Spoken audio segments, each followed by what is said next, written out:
Sejak pemilu 1999, dana publik marak digunakan untuk kepentingan kampanye. Ini juga terjadi di pemilu 2014. Kajian sejumlah pemantau pemilu menemukan tidak ada satupun partai yang punya pencatatan keluar masuk dana pemilu.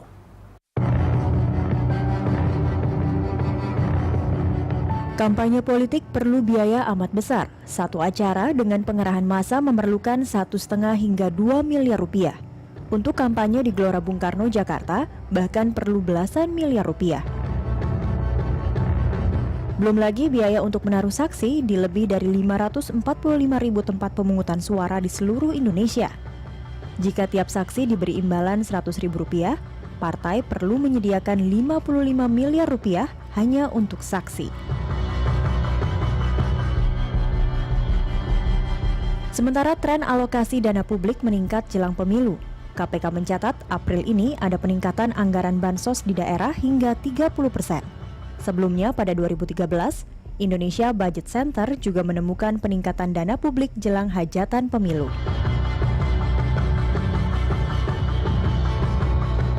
Ya, dana publik itu dana yang diperoleh dari baik APBN atau APBD yang digunakan oleh kandidat petahana untuk berkampanye. Jadi itu yang kita maksud. Nama yang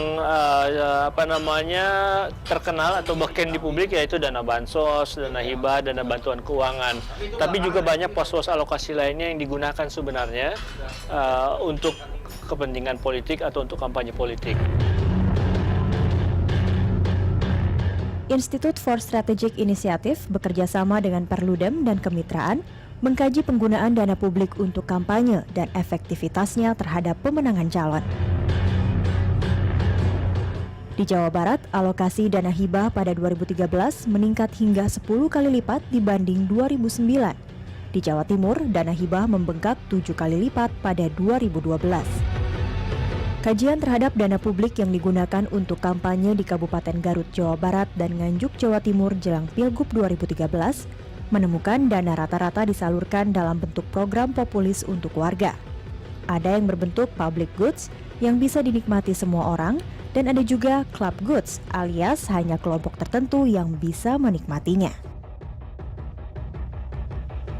Kalau orang dapat public goods tidak serta-merta gitu. Misalkan begini, ada program perbaikan gedung sekolah.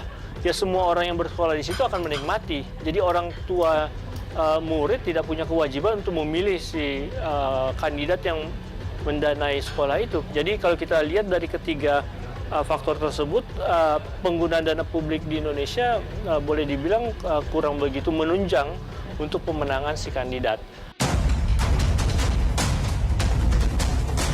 Tapi penyalahgunaan dana bansos terus terjadi. Sementara laporan keuangan partai yang disetor ke KPK tak pernah memuat rinci sumber pemasukan dan pengeluaran. Kita paham bansos itu yang paling tidak direstui BPK, paling tidak direstui oleh BAKN, maupun yang paling diminta untuk moratorium oleh KPK. Tapi kan nggak peduli, menteri-menterinya juga nyalok.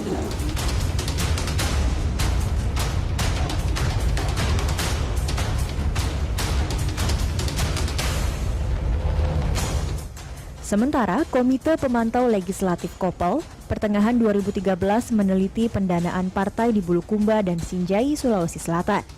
Dua daerah ini dinamika politiknya dianggap luar biasa. Partisipasi politik warga juga besar. Namun tak satupun partai punya catatan keuangan.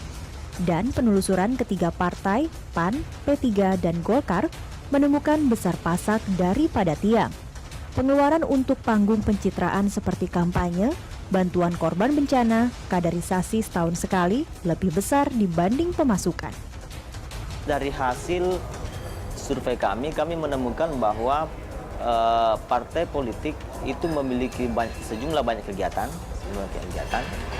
namun kemudian di kegiatan itu fungsi-fungsi partai politik tidak berjalan. Kemudian juga partai politik memiliki banyak pengeluaran, tapi